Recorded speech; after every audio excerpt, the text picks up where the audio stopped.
empire was followed by that of Andhra, which was followed in turn by those of the Gupta, Varudana, Saman, Razuni, Maghal, and today's India. Though the nation suffered many changes through all these ages, Hinduism survived. Again, when we observe the history of the Middle East, we see that the empire of Saracen was followed by East and West Khalif, which in turn was followed by Seljuk Turkey and Osman Turkey, with their political powers ever changing. Nevertheless, the religion of Islam has continued to exist.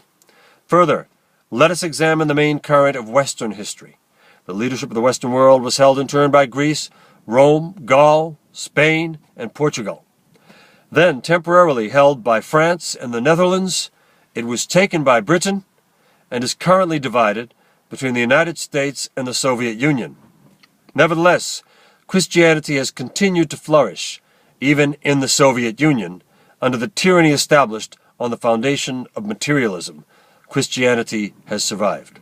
By examining the rise and fall of nations from this standpoint, we can also see that those powers which persecuted religion all perished, while those that protected and fostered religion prospered. We have witnessed in history that the central role has moved from one nation to another, in each case shifting to a country that elevated religion more than did the previous one. Thus, the history of religion teaches us that the day will come without fail when the world of communism, which persecutes religion, will perish. Many religions have existed in human history. Among them, the religions with the greatest influence inevitably formed cultural spheres, 21 to 26 in number. However, with the flow of history, the inferior has either been absorbed into the superior or has united with it by degrees. In recent years, there have emerged from the rise and fall of nations 4 great cultural spheres: East Asia, Confucianism, Buddhism; Hinduism, Islam, Mohammedanism, and Christianity. They are now being formed into a worldwide cultural sphere centering on Christianity. Therefore, we may perceive from this historical trend that Christianity has, as its ultimate mission, the accomplishment of the purpose of all religions that have directed their course toward the goal of goodness. The history of the development of cultural spheres shows us a trend toward forming a worldwide cultural sphere centering on one religion through the unification of numerous religions. This is proof that human history is leading toward the restoration of one unified world. The second way we can understand that human history is the history of the Providence of Restoration is by examining the common trend of religion and science. It was already stated in the general introduction that religion and science, working respectively to overcome the 2 aspects of human ignorance since the fall, should be unified today. Religion and science, which have developed individually without mutual connection, are now forced to meet at one place after having progressed respectively toward the same goal. This tells us clearly that human history has followed the providential course of restoring the original world of creation. Had it not been for the fall, the intellectual capacity of man would have developed to the utmost degree in spirit, internal truth, thus naturally encouraging a corresponding degree of external development through science. Science then would have advanced very quickly, bringing about today's level of scientific development in the days of our early human ancestors. However, due to the fall, man fell into ignorance without being able to attain a highly developed society. Since then, he has striven to restore the ideal world of scientific development which was purposed in the beginning by overcoming his ignorance by means of science. Today's highly developed scientific world is being restored externally to the stage directly prior to the transition into the ideal world. The third way we can perceive that human history is the history of the Providence of Restoration is from the trend of the history of struggles. Battles over wealth, land, and people have accompanied the development of human society throughout history up to the present moment. This struggle has widened its scope, expanding from the family to the tribe, and on to the societal, national, and finally to the worldwide level. The 2 worlds of democracy and communism are now confronted with a final ideological war. At the close of the sinful history of mankind, nations will have passed through the historical stage in which people thought they could derive happiness from the wealth, land, and people they had plundered. After World War I, we saw the defeated nations forced to release their colonies. But after World War II, the victorious nations voluntarily released their colonies and set them free. The great powers of today have allowed minor powers, often even smaller and weaker than a city within the great powers, to become member states of the United Nations. The great powers have made them brother nations not only by supplying them with food, but also by giving them rights and duties equal to those of the great powers.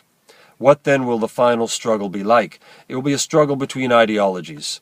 However, the struggle between the two worlds of democracy and communism will never cease unless the ultimate truth appears, which can overcome completely the materialistic view of history that threatens the world today. When this ultimate truth that can solve the problems of religion and science as one unified theme appears, the communist ideology which has hitherto attempted to develop by science alone, denying religion, will be overcome. Thus, the two worlds will finally be unified completely under one ideology. Thus, seen from the trend of the history of human struggles, we cannot deny the fact that human history is the providential history of restoring the original world of creation. The fourth way we can look into this question centers on the Bible. The purpose of human history is to restore the Garden of Eden with the tree of life in the center, Genesis 2:9. The Garden of Eden does not mean the limited area in which Adam and Eve were created, but the whole earth. If the Garden of Eden were the limited region where the first human ancestors were created, how would it be possible for the countless numbers of mankind to live in such a small place? An extremely large number of people would be necessary in order to fill the earth according to God's blessing to man, Genesis 1:28. Due to the fall of the first human ancestors, this earthly Garden of Eden, which God intended to establish with the tree of life in the center, fell into the hands of Satan, Genesis 3:24. Therefore, when the sinful history of mankind that began in Alpha concludes in Omega, the hope and glory of fallen men will be for them to wash their robes and enter the restored Garden of Eden, and thus restore their right to the tree of life, Revelation 22:13-14. What then do these Bible verses signify? As was clarified in the fall of man, the tree of life signifies the perfected Adam, who was intended to be the true father of mankind. Due to the fall of the first human parents, their descendants were born with original sin. Therefore, in order that these children of sin may be restored as original men of creation, all men must be reborn, as Jesus said. Therefore, history is man's search for the true Father who is to give new life to mankind, namely Christ. The tree of life mentioned in Revelation as the one which the saints of the last days are to find means none other than Christ, the Savior. From these biblical records, we know that the purpose of human history is to restore the Garden of Eden in its original form, centered on Christ, who is to come as the tree of life. In Revelation 21:1, we also read that at the close of the age, a new heaven and a new earth will appear, signifying that the old heaven and earth, which have been under satanic dominion, are to be restored as the new heaven and earth under the dominion of Christ, centered on God.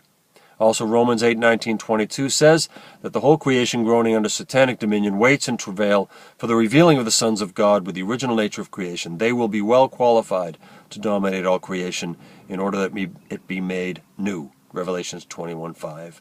By being restored to the original position of creation, rather than perishing by fire in the last days. Considered from these standpoints, we can perceive quite clearly that human history is the history of God's providence to restore the original world of creation.